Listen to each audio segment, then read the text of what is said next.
Hello, everyone. Welcome to the International Market Update for China.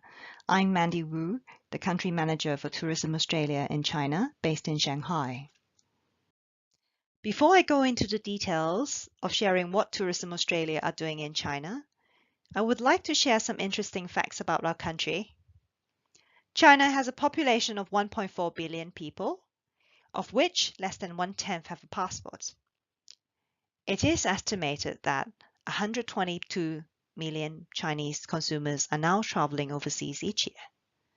Most of this is intra-region. However, the number is expected to double by 2030.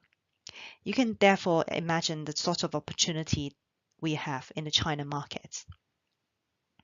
Chinese love sharing. 84% of them share their travel experiences on social media. And a lot of the reviews for all the Australian luxury properties are posted by the Chinese. We are heavily influenced by our peers in terms of our choice of destination. Most of us will talk and consult them before we confirm where we are going for our next holiday. China is Australia's largest market for inbound visitor arrivals, visitor spend, and visitor nights. In 2018, there were over 1.4 million of Chinese visitors going to Australia. Spending continued to grow faster than the arrivals numbers. Total spend is up by 12% to 11.5 billion up until September 2018.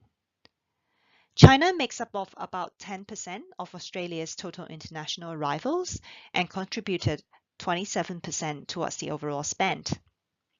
Chinese are also seen staying longer, with the median nights at 10. The globe-trotting Chinese increasingly value experiences, and we have seen more of them traveling outside the traditional peaks to places other than the iconic landmarks. Understanding the Chinese consumers. The Australian key attributes fare well in the Chinese market. We are seeing a lot more families or multi-generational holiday makers going overseas. They love the counter season and Australia's unique nature and wildlife. The Chinese millennials and the post-80s are the new economic force of the country.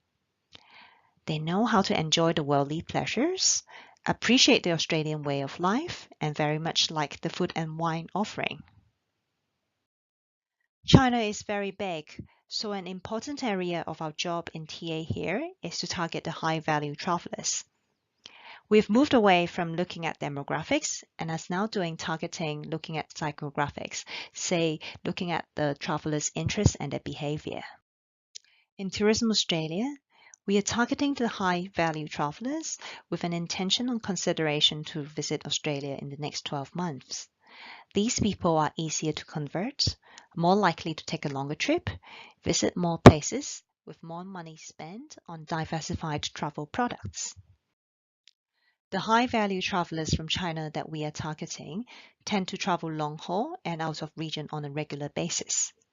They have a preference for Australia and react well to our key drivers, say aquatic and coastal, nature and wildlife, as well as good food and wine. They are more likely to stay longer and disperse further. Our research have showed us that there are over 13 million of high-value travelers considering Australia in the China market, with another 8 million who have yet to find out more about us. The potential is just huge. Looking ahead, there are definitely uncertainties in the economy, but it's reassuring that opportunities outnumber the challenges. The Chinese travelers are very concerned about safety and the relations with the host country. We in China continue to promote Australia being a safe and welcoming country.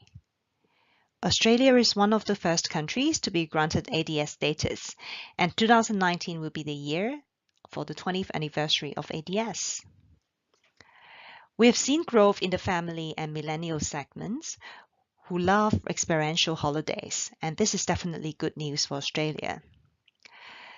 A weaker AUD is good for trade and also good for tourism, especially for the Chinese who love quality shopping. We have good partners in the local market and are looking to roll out the mini programs which can help to drive new experiences for high-value travelers across all platforms. The increased air capacity between Australia and China have been a great help in bringing Chinese tourists to Australia. Since the Open Skies Agreement in 2015, we have seen a lot more exchanges between the two countries, and there are now non-stop flights flying from 18 Chinese cities to 7 cities in Australia. The China team recently launched a brand campaign to drive fashionability and engagement. The campaign is themed under Two Australian for Words, and there are visuals covering all the 8 states and territories. The team made use of cool and fashionable media channels, mainly digital and social, to drive awareness and to target the HVTs in the China market. Many of you would have heard of the KDP program. It is a TA-led initiative. KDPs are appointed on a 2-year term with vigorous performance evaluation criteria on things such as the FIT, high-level packages, or the tailor-made products. There are currently 36 KDPs across 11 cities in China.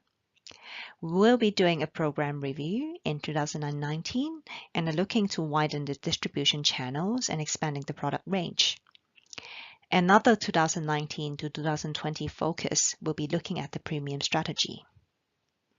And while we do joint marketing campaigns with KDPs to drive conversion and build destination awareness, we are also supporting partners in the travel trade on the training side. We currently have over 12,000 of Aussie specialists in China. And in the first 6 months of the financial year, 2018 to 2019, that is from July to December 2018, the ASP team have conducted over 76 trainings across 25 cities in China, educating over 6,000 frontline agents about Australia destination knowledge. In addition, the ASP team have leveraged on Corroboree Asia events to boost awareness of Australia among frontline agents by hosting a photo contest in the Chinese social media and more than 20 sharing seminars for buyers and their colleagues. In addition to face-to-face training, the ASP team have recently rolled out the WeChat mini program for Aussie specialists, which cover training for all 8 states and territories. I have put out the QR code here for the ASP mini program, and those interested can follow our account and attend our live-streamed training classes. Now that we have covered the metrics, I would like to share some of the things that's happening in the market. The diagram shows the market share of the different OTAs in China. Ctrip is by far the biggest player and has a market share of over 62%. This is followed by Alibaba's Fliggy and the Tencent-backed Tongcheng, which are distributed via WeChat. The fourth biggest is Meituan, which has a 6% market share and is also backed by Tencent. It is therefore pretty obvious that we work with Ctrip here in China. Tourism Australia is the first tourism board to have a Ctrip National Pavilion. Travelers can find destination information as well as packages and tailor-made services on the Ctrip Pavilion. Now, let's have a look at the Chinese digital landscape. We always say the availability of Wi-Fi is very important to the Chinese tourist, but why is that so? Well, a lot of Chinese travelers do their travel research via mobile. Out of the 1.4 billion people in China, over 50% of them have internet access, possess a smartphone, and hence use internet on mobile.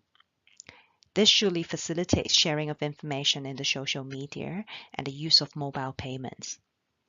Alipay and WeChat Pay are an integral part of a Chinese consumer's life, and there are data to show that operators with mobile payments tend to do better. Digital in China are dominated by BAT, Baidu, Alibaba, and Tencent.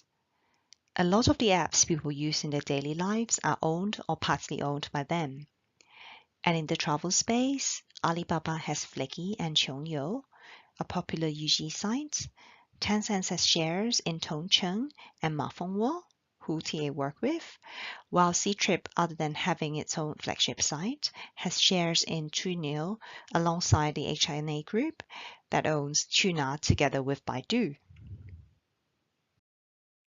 We always say China is very different from the rest of the world. So this is a diagram to show you the China equivalent of what we have in the West. We have Google outside of China, while there is Baidu here.